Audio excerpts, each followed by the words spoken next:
for today. I can see it coming. Well, the big boss got me an appointment with a consultant. You know what we call her around here? The cleaner. The butcher. So it can only mean one thing. I'm in the next batch. Steve, your midday appointment is here. Speaking of the devil. Okay, good to go. I'll speak to you later. Mr. Green. Please, call me Steve. Mr. Green, do you know why I'm here? Let me guess. For the next batch. And what makes you think that, Mr. Green? It required a swift reputation around here, you know? Your company has asked me to evaluate and to reallocate the company's potential in terms of personnel. Don't listen to the gossip. I'm not the killer these people think I am. Whatever. So what can I do for you, miss? Miss C. As in? As in careful. As in carefree. As in caring. Just Miss C, okay? Okay, just Miss C, so what can I do for you? Mr. Green, do you see any particular reason as to why I should be recommending an end to your 8 years of loyal collaboration here at Pathways Corporation? For one thing, I was the last to arrive in the department. I have a family, children. They take a lot of my time and energy. I have to pay for their education. Well, on the other hand, this kind of consideration doesn't really fit into your logic of, how did you put it? Reallocation of the company's potential. You know, it is exactly this kind of defeatist and paranoid attitude that plays tricks on you and works against your own interest. Do you have any plans for lunch? No, nothing special. Why? Let's get out of here. Let me take you to a place where you might look at life a bit differently, with a more serene and objective outlook.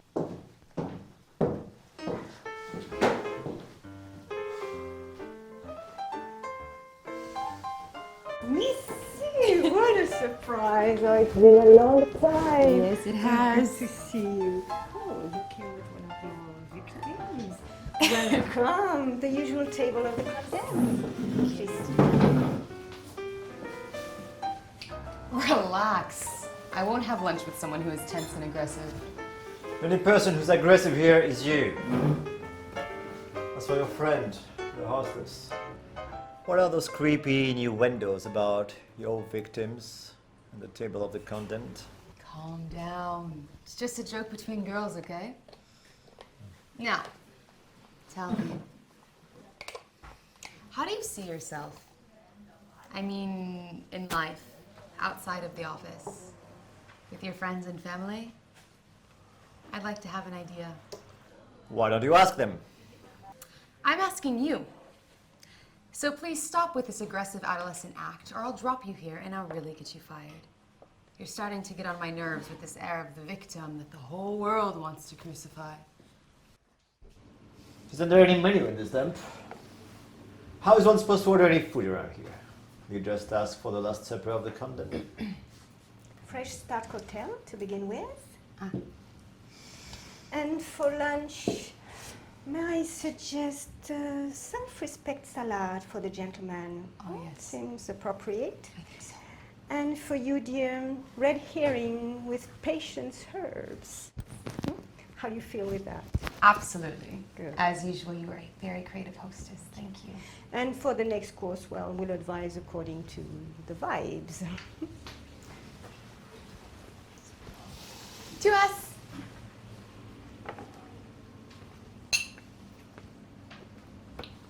Tell me something funny about yourself. Something funny. Something funny. Something amusing. Yes, something different. Something to take away this gloomy work atmosphere that you're carrying around with you. Something about your childhood. Something foolish that you did when you were young. What's in that cocktail? Noble powder and arsenic? Or just vitriol and Red Mountain? Stop it. I'm really getting tired of this. Play another tune. Story from my youth. Well, there was this time when my mother, whom I loved, and who loved me dearly, was preparing a very large party. She had arranged for my brothers and I to have an early dinner. While she was in a last-minute rush before the guests were to arrive, I came down in my pajamas and was tugging at her evening dress to ask her to come and hug me good night. She was so stressed that she pushed me away, saying that she didn't have time. Her reaction shocked me and hurt me so much that I went back upstairs without a word and sneaked underneath a very large old Norman armoire. I can still remember the layers of dust I lived with for 24 hours. I stayed under that cupboard all night and all the following day with my thumb in my mouth. Of course, everybody was looking for me. I was in a daze, like in a very deep and detached meditation where nothing could reach me. This self-imposed confinement made a big change in me. I was about 4 years old. Wow. Thank you. What a funny story. I'm not surprised. Fits well with what you are now. And can I know what this means? Well, do you sometimes feel like this story kind of repeats itself in your adult life? Oh, I get it. I see where you're going with that. Back again to where we speak about the victim who the whole world wants to crucify, right? Red herring with patience herbs and self-respect salad for the gentleman. Bon appetit. Don't you think our friend Vivian is a riot in her own way? Where were we? Oh, yes. Who are you? Who am I? That's right. A young white executive, 6 feet tall, 36 years old, married. Stop it! You're doing it again. Being more stupid than you actually are. Who are you really? That's what I'd like to know. I told you, 6 feet tall, 36 years old, married. You're just describing your physical characteristics. What's visible. The age of your body, its color, race, and social status. That's not what I'm interested in. Have you never asked yourself the question, who am I?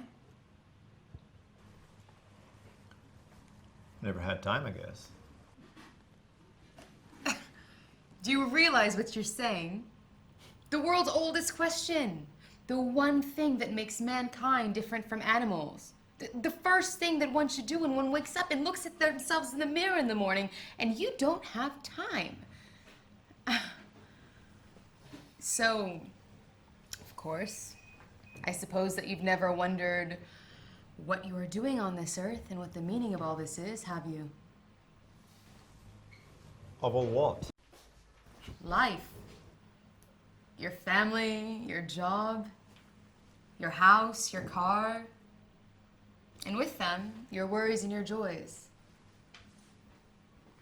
Or do you identify yourself so much with all of those things that you don't even see the difference between them and you anymore? We haven't yet made up our mind about the main dish, have we? So in the meantime, I suggest a little brandy, very nice, made of salt consciousness, and a little drop of lucidity serum. It's a very light liquor, which you'll enjoy while you wait. Tibetan sadhus usually recommend it for its meditative qualities.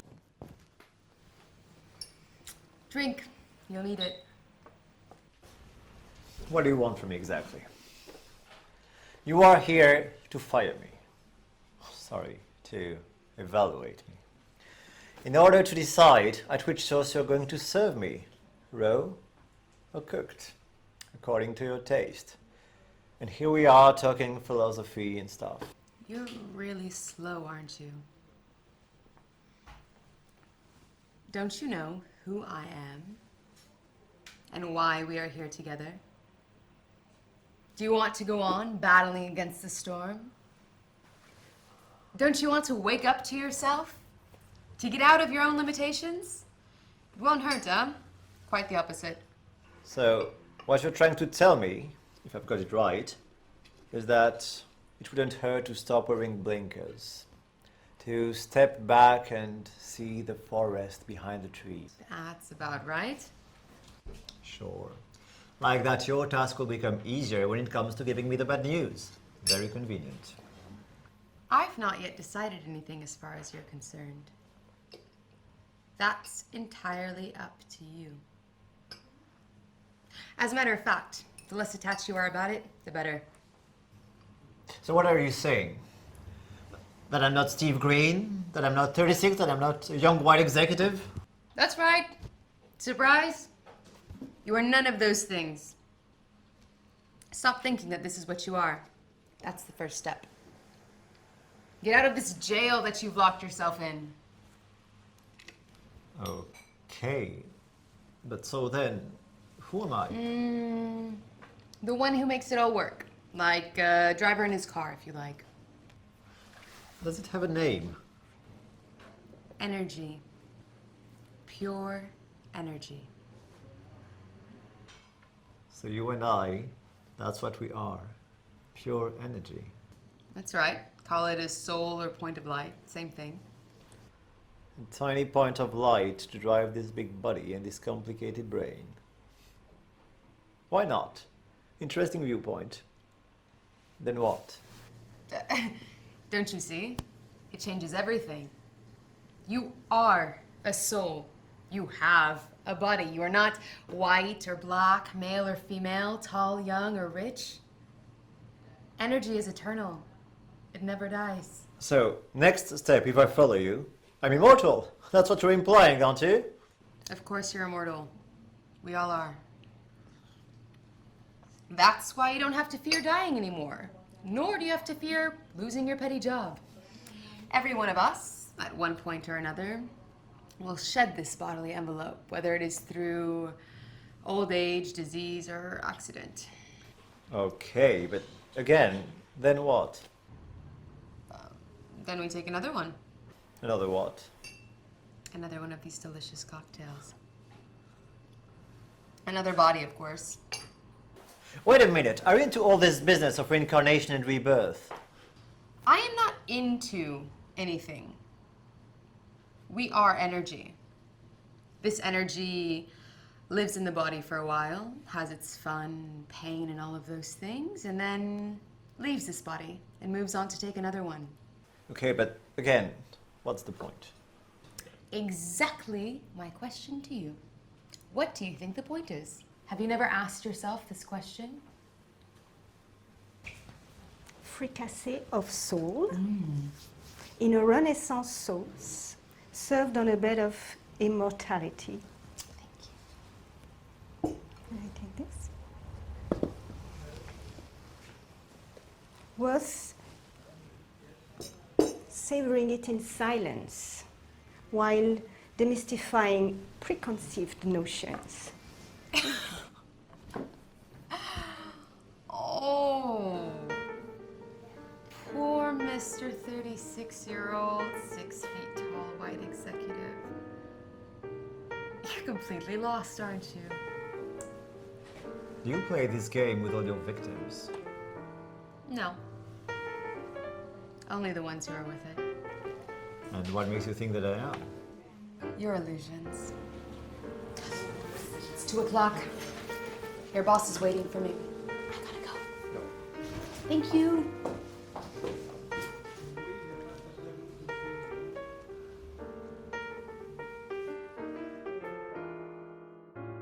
So I'm thinking that for our longer branch, we have to kind of go out on the limb here. We have to go out on the limb and really choose somebody that I think is unexpected. I think that he can do the job. Okay. And?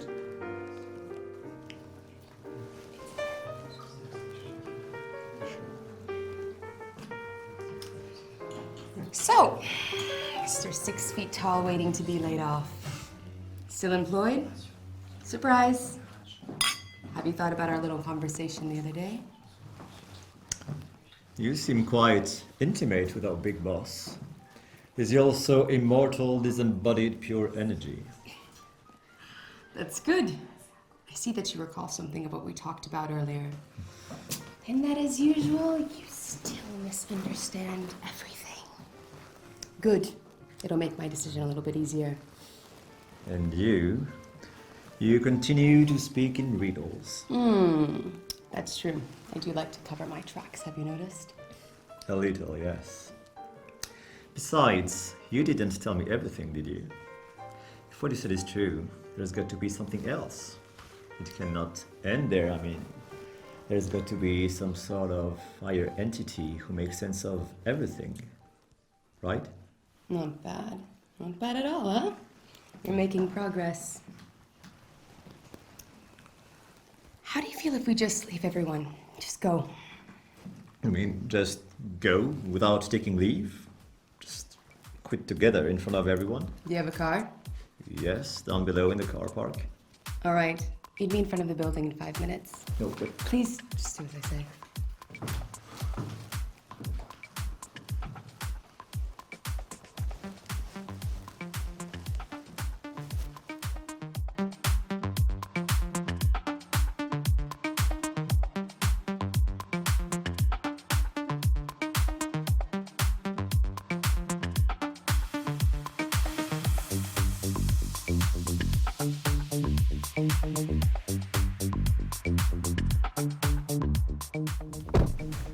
Where are you taking me? You'll see. Another one of those strange places, I bet. Yep, and you ain't seen nothing yet, mister. Now shut up and let me concentrate so that I can signal to them through the power of my thoughts that we'll be arriving soon. I said lie down! Hi.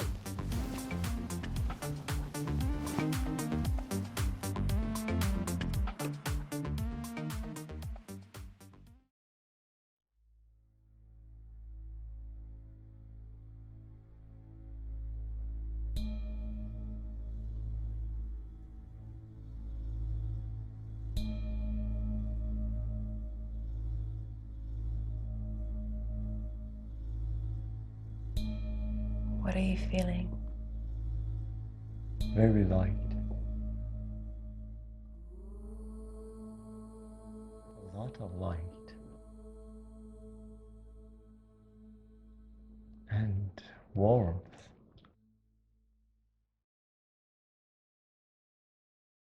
A lot of respect too.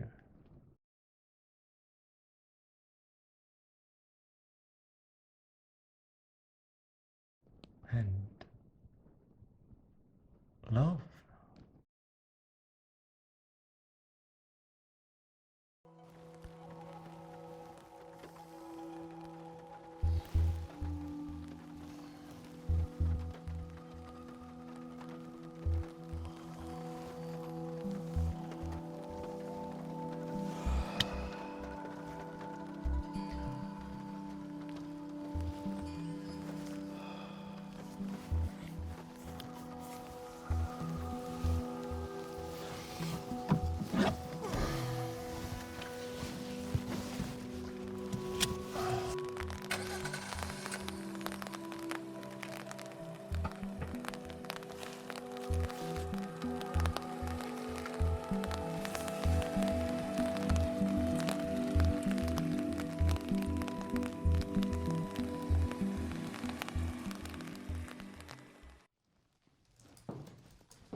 Here you are. I've been looking for you all over the place. What was that bizarre experience the other night, and what were the big boss and his advisors doing there? Do you remember what you felt? Oh, yeah. It was. Very pleasant. Indeed. And more, it was. How can I describe it? Fulfillment? You felt filled with joy and contentment? Yes. That's exactly it. Like a huge breath of fresh air filling me, cleaning me inside. Nothing else had meaning. All of a sudden, it was as if everything was very clear. I understood everything in a glimpse. Life, time, the world, without any need of words. What was it exactly? I told you. You found the one that you were looking for without even realizing that you'd been looking. But now, how can I find him again? Do you know this letter? This is the letter Om. It's universal and it triggers the sound that you heard in the meditation center. Now, turn on your computer and type it. But this letter doesn't exist. It's here, but you can't see it.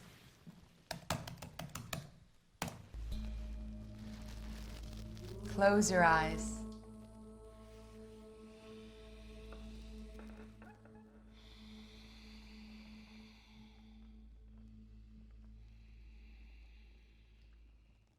Get back to the source of light. It's inside you. Let it resonate in you. Let it guide you.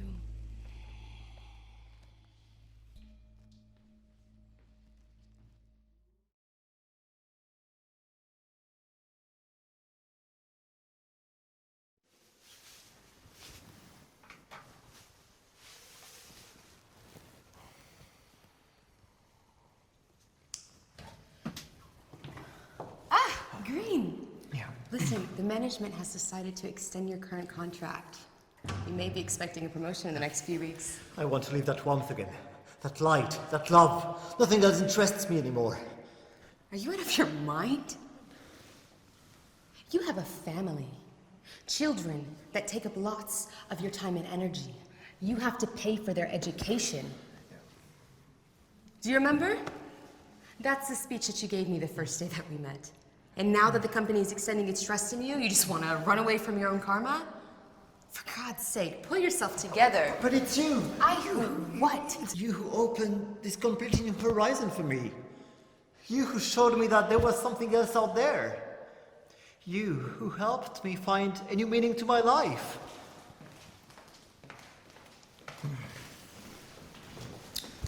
And that's how you thank me? Huh? Just trying to blow it all off? No. You really don't get it, do you? Listen, one cannot escape one's own karma, but one can alter its personal consequences, the way those same situations affect us. Look at you. 1 week ago, you were desperate to keep your job, and today you just ignore it. Try to reconcile those two realities. That's what life is all about, my dear. No, wait. Listen, we're gonna attract attention. Tonight, meet me at the conference room, 10 p.m., not before.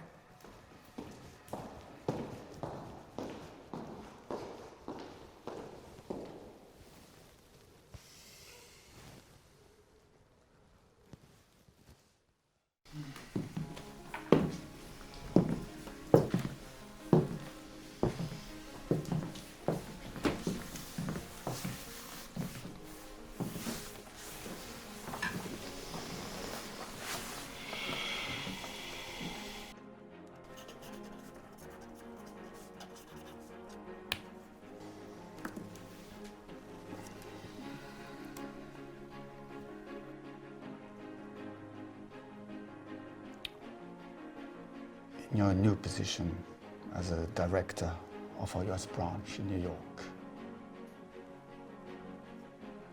your main objective will be to give hope to those who have lost all hope, to bring peace to souls, and to give light in the midst of the chaos which will precede the Great Enlightenment. The world is going through a critical yet pivotal time. A renewal, a revelation, an unveiling. It is our duty to make plans for this transition.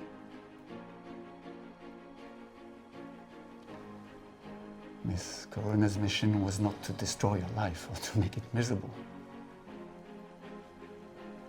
She was the instrument to help you wake up to who you really are. Now it's your turn.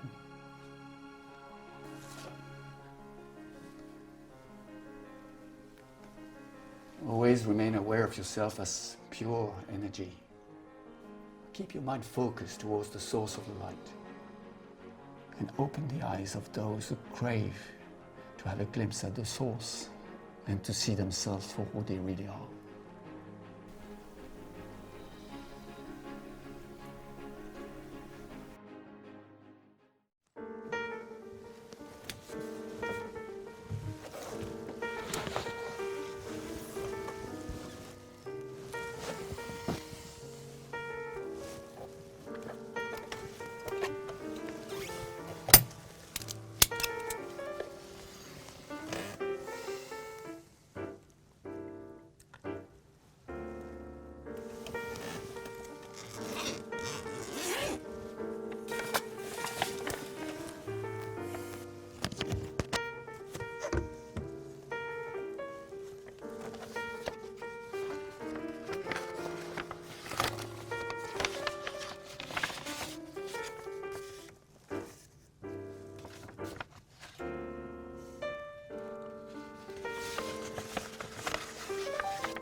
In a cavern, seeing only the shadows of themselves being reflected on the bottom wall of the cave. The sage is the one who understands that what he sees is only a pale reflection of light. He finds the way towards truth and gets out of the cave. He then contemplates pure light and decides to come back into the cave in order to show mankind the meaning of truth and introduce them